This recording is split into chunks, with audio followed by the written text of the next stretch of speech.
بسم اللہ الرحمن الرحیم۔ عزیز دوستو، آپ سب کو ناگ ٹی وی 4 پر خوش آمدید۔ دوستو،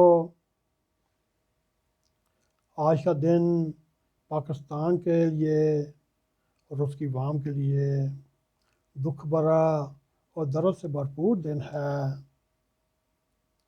آج ہم عید موازنہ کرنے کی کوشش کریں گے۔ ذوالفقار علی بھٹو پر ملک توڑنے کا الزام صحیح تھا یا غلط، اس کے سلسلے میں ہم چند گزارشات آپ کے سامنے رکھنے کی کوشش کریں گے۔ ہو سکتا ہے پھر آپ کوئی فیصلہ کر لیں۔ دوستو، حقیقت جہاں تک ذوالفقار علی بھٹو پر ملک توڑنے کا الزام ہے تو اس سے زیادہ کوئی بیہودہ بے بنیاد الزام ہو ہی نہیں سکتا۔ دوستو، جنرل یحییٰ خان جو امر مطلق تھا اور پاکستان کے سیاہ و سفید کا مالک تھا،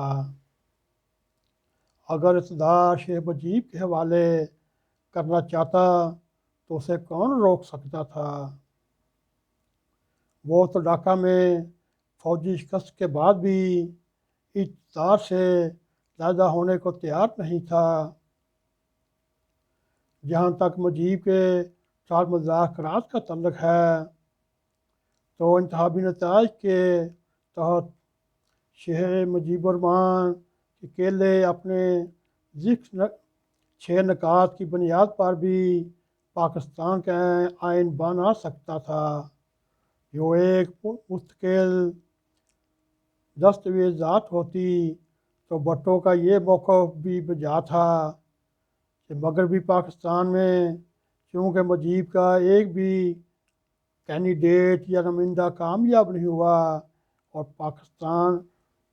ویسٹ پاکستان نے 6 نکات کے حق میں ووٹ نہیں ڈالے، اگر ادھر تمہاری اکثریت ہے تو ادھر مغربی پاکستان میں ہماری اکثریت ہے، لہذا آئین سازی کے موقع پر ہماری یعنی مغربی پاکستانیوں کی بھی رائے سنی جائے، تاکہ آئین میں جو مستقل دستاویزات ہوتی ہے دونوں حصوں کے عوام کی بھی رائے کو سامنے رکھتے ہوئے اس کو شامل کرنا چاہیے۔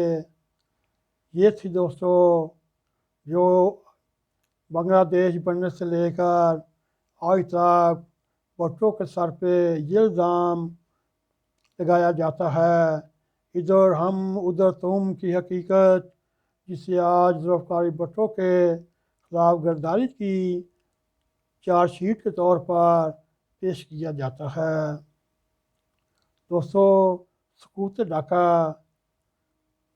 عوام اور عوامی نمائندوں کی وجہ سے نہیں ہوا، بلکہ اس کا سبب وہ غیر جمہوری اور غیر آئینی قوتیں تھیں، جس میں آپ یہ بھی کہہ سکتے ہیں ملٹری اسٹیبلشمنٹ بھی تھی، جنہوں نے عالمی سامراج کے ایجنڈے کی تکمیل کی خاطر عوام کے حقوق کا پامال کیا اور آخرکار ملک کو دو لخت کر دیا۔